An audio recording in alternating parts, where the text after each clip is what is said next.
Um, Good morning. Welcome to an interview with Mr. Rob Causey of Cape May, New Jersey. Rob is a former student, and in the ensuing years, he's worked in several different fields as a teacher, curriculum designer, but most importantly, for the purposes of this interview, he has been an entrepreneur in several business developments. I'm looking forward to our time with Rob as we discuss his life and endeavors to learn more about what being an entrepreneur looks like in the 21st century. Hello, Rob, and welcome to this interview. Thank you so much for honoring us with your time and your presence. And could you tell us a little something about yourself? So And you can start at the beginning, how you decided to come to South Carolina for school. So I found South Carolina. I applied to over 15 different colleges at the time when I was in high school, and I just so happened to narrow down to the Carolinas. I had a couple schools. I think Gardner-Webb was on there, and Clemson, but I really fell in love with Anderson, the small town vibe, the colonial architecture, and it just so happened that when I came to visit, I think I flew into the Greenville Spartanburg International Airport, and someone from Anderson actually drove. I think it was the assistant baseball coach drove all the way up and picked me up at the airport, brought me down to visit the school. So it just felt very friendly and like kind of like home. So since then, that was in 2010, and I'm still enrolled at Anderson now in 2021, pursuing a doctorate. So. And along the way from that, you stayed, what, 2 years at Anderson in your undergrad, and then went back to... I did, yeah. So just for financial reasons, I transferred back to one of the local public universities, Rowan University, and I finished with a degree in philosophy. I chose it because it's funny, my best friend's dad, he owns a couple real estate properties, majored in philosophy, and he said he fell in love with it because of the professors and the literature that was assigned. So I kind of took a chance, dove in, and fell in love with that too. So you finished college in New Jersey. How did you end up in Hawaii soon after that? So right after that, I was dating a girl who got accepted into a master's program at University of Hawaii. So we decided to move out there together. And I didn't really have a plan in terms of employment. I happened to look on Craigslist, and I grew up as a musician. I've always played music, anything with strings, over 11 different instruments. And I saw an advertisement for a stringed private music teacher. And the pay was good. It was like $25 an hour starting. I went in and I met this guy named Koa, and it just so happened that it was based through a church, a Christian church. And I instantly had, really good vibes with the owner, kind of felt connected. And even he said it was very purposeful in a way that it felt like I was let in. And we quickly got along. I ended up becoming the manager within a couple months. Opening and closing the place, taking on full-time students, designing the master schedule, hosting public events. Like we played a couple different street fairs. Our students also performed. It was a great learning experience. What did you learn from that business experience as far as? I think primarily I learned that developing personal connections was one of the most important things that his Koa, the owner, could do. So connections with the parents of the students, with other business owners, with his landlord, with the community, running the church community, involving that. So he was also the pastor at the church, and a lot of his students came in through that or through the public schools. He did a lot of promotions that I noticed really attracted people. So the first lesson was always free. And in my own music studio, I still retain that model. I always do the first lesson for free for every student. and it gets people in the door. It's a very smart approach, little things, little smart approaches that make people feel special and unique. Developing that connection, I think, was the biggest thing I took away from that. So networking is a key Networking, trait. yeah, Yeah, to use exactly. a more modern term. So you learned a lot of great business skills, I'm sure, how to work with people. And we talk about that in terms of entrepreneurs. Usually their path is a little bit different in how they arrive at the place that'll be their career in life. And we'll talk about some other things about that. But your trip to Hawaii was kind of unconventional, but it seems like you were kind of guided there because of this opportunity. And then you ended up teaching at a university there too. You want I to did. discuss about that?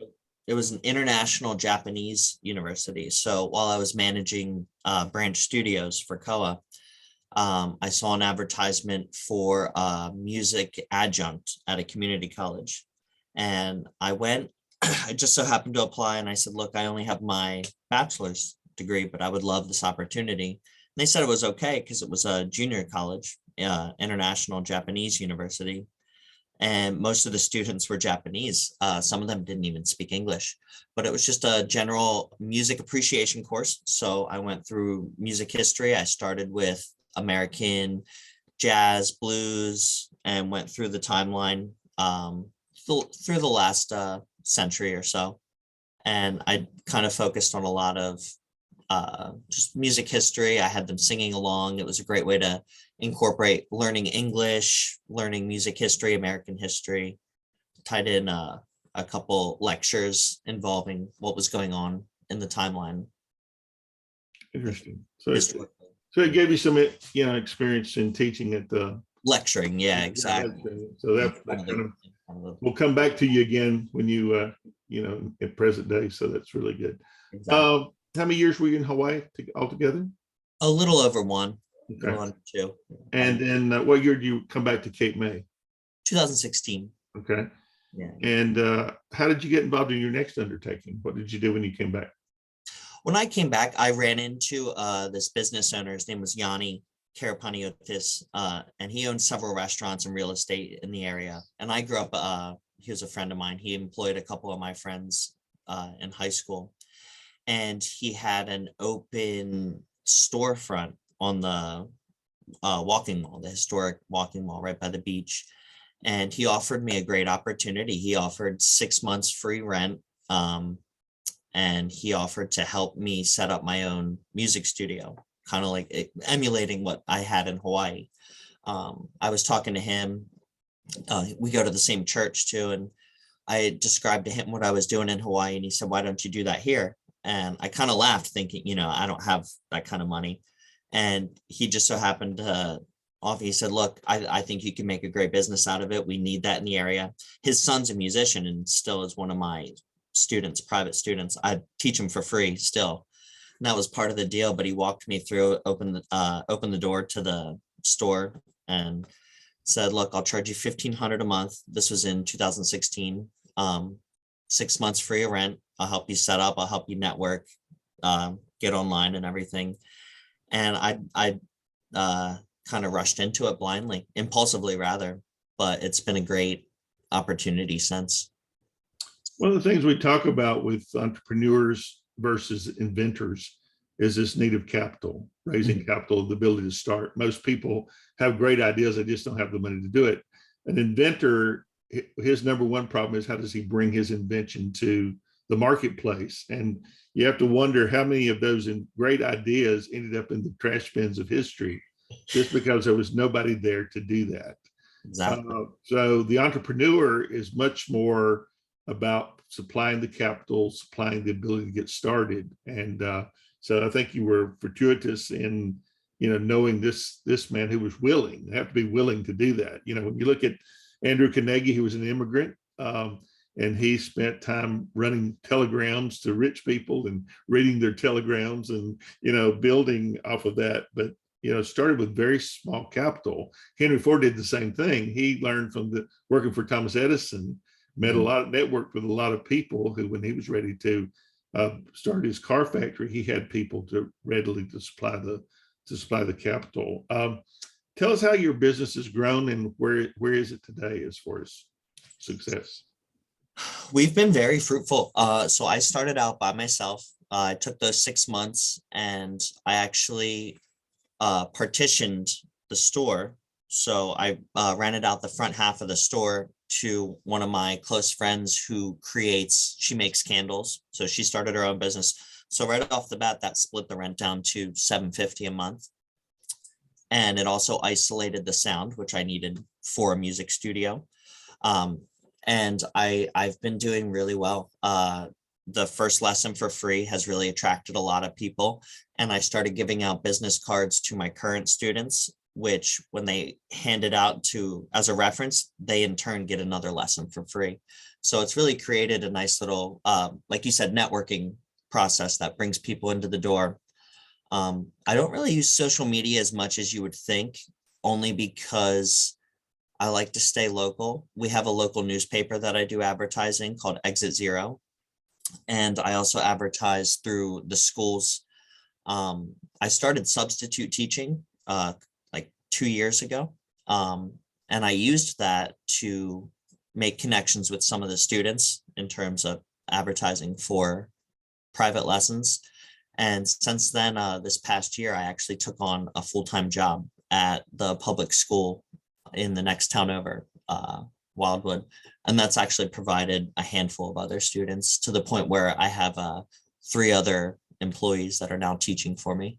Good. Which is great. We'll talk about that a little more. We'll end up talking about your new teaching career. Yeah. Probably our listeners would be interested in knowing how you go about making business decisions, and how COVID has affected your business, if it has. Mm-hmm. Yeah, actually, COVID was the main inspiration for me enrolling in my master's at Anderson, because it's a master's of science in instructional design and learning technology.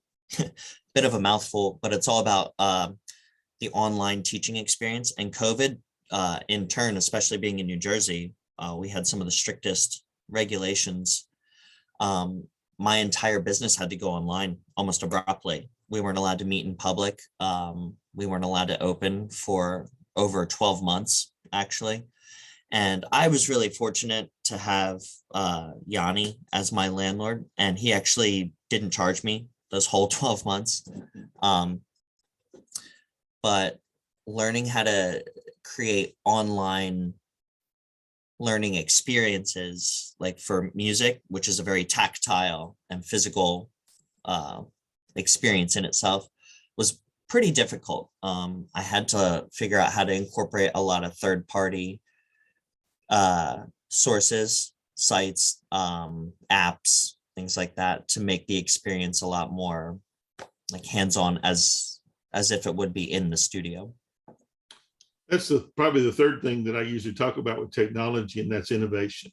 Mm-hmm. That's another thing that the entrepreneur does in order to expand business and, use, in the West, we, with technology, we don't really create new things. We borrow. Societies like Chinese, we borrowed paper, and we borrowed the printing press. Most people say, well, Gutenberg invented the printing press. No, he did not. We got that from China. He invented movable type, which we adopt and we adapt.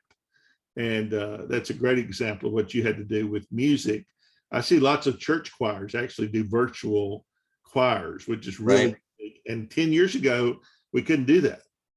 Just think about the opportune time, all these technologies fall into place and sit there. I mean, the first computers are invented 1843.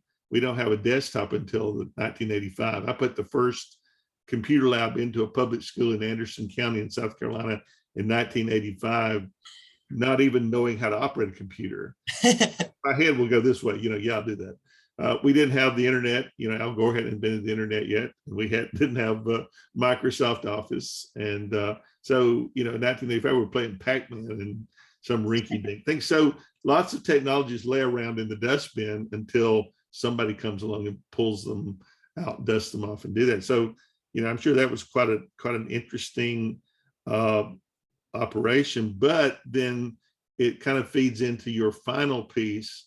And again, entrepreneurs tend to have lots of different plates in the air. Mhm. And so you went into substitute teaching, and now this is your final piece where you're actually working. Tell us about the kids you work with and what you're able to take all these pieces and do for them. Of course. Yeah. So I noticed the trend. I don't have many adult students, private music students. So I noticed that I had a lot of free time during the school days. And right as COVID hit, they started advertising. They were paying upwards of $250 a day for substitute teachers because they really needed them at the schools. So I figured, I would get my substitute certification. And I went in and I went to the school that my sister teaches at. She's taught at Margaret Mace Elementary in North Wildwood for 23 years. She helped me out initially, and I got my substitute certification, went in and just did it part-time. You could book right online the days that you wanted. And I really fell in love with it. I fell in love with the role as a teacher. I feel like it culminated everything that I had been doing prior between Hawaii Tokai International University, lecturing and teaching the private music lessons. It was a great opportunity. I tried a couple different subjects, and this past year, I actually accepted a full-time job at the same school. And my sister teaches first through fourth grade special education students with IEPs. And I took on the role as the fourth through eighth grade special education teacher with IEPs. So I actually get to work in conjunction with my sister, creating curriculum programs for students with special educational needs, like individual educational programs. And it's been a great learning experience. I've been doing like I said, my master's at Anderson, and that program for instructional design has really helped me develop these curriculum programs for students that have, I wouldn't even necessarily say your traditional learning disorders, but they just have unique learning programs that they need. Like I have one student, Natalia, who she's native Russian, and we didn't notice until this year. She's in seventh grade. She's reading at a kindergarten reading level, and math. She really was getting her numbers completely mixed up. And we finally noticed that audibly, I noticed 6 is very similar to a Russian a letter in the Russian alphabet, and she kept confusing the Russian alphabet with her numbers, like her mathematical numbers. So the moment we were able to identify that and split it up, she can now finally, she went from counting 1 to 10. She can now count upwards of 150 with no problem. So just this past year, it's been incredible working with students with special needs, especially working with my sister to develop these programs for like her former students. And it provides a good laboratory for your master's degree, because Mhm. you learn more by turning and teaching someone else what you're learning and putting those things into Right. effect. You couldn't have a better situation probably in your own sense of learning, and plus, making a difference with a lot of young people. So you're getting to take all the pieces that life has kind of dealt you, and put them together into some kind of innovative way to help others, which can be replicated beyond your school. And that's at the very heart of what entrepreneurs are able to do. Henry Ford with his assembly line went from 25 cars a day to 125 a day, just innovating some kind of technology. And technology is absolutely essential to doing what our society does. If we lost it today, we'd be really in trouble. So you told us about your teaching, and you're starting a new doctorate at Anderson. You want to talk about that a little bit?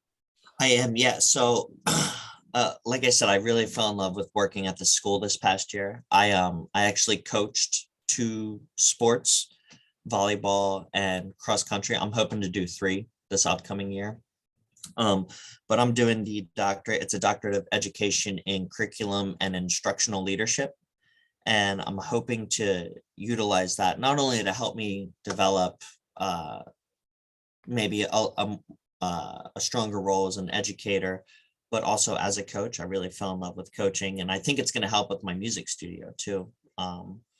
So it's the program itself is focused on not only curriculum design, but the leadership sense of influencing others. And like you said, I feel like it does have a strong entrepreneurial undertone to it too, the curriculum for the doctorate. And there also might be things that you could patent and market from the designs you're doing for, the students. That would be Right. really great. My project for this class is looking at Andrew Carnegie and Rockefeller and Ford and their entrepreneurial endeavors that propel them into, places of prominence and great wealth, actually. Mhm. But the one thing you share with them is that you have this long list of things that you do. It's not the one thing they do, it's the 15 we dabble in. And that's very much, what I've done in my life. But, like musician, teacher, curriculum designer, business owner, Mhm. all of those are interests. And how you incorporate them into your life determines whether they're going to feed you or they're going to be hobbies. So in your case, they've become both hobbies and, career things. Which one do you think? Do you have one has a greater passion for you than others, or just all of them equally? It's funny, I always convince myself that uh one does hold true more than others. But I really couldn't choose. It's more about being in the moment, and I just feel like whatever role I'm in, I really do try to dedicate my all, my whole focus and attention to that. So like when I'm in the role as a coach, I'm not really thinking about what's going on at the music studio or the grades that I have to do for my kids or anything else really going on. I'm very entirely focused on that. Same with at the studio when I'm I still teach a lot of my own students, even though I have 3 other employees that are taking on these lessons now. I still try to keep all my original students.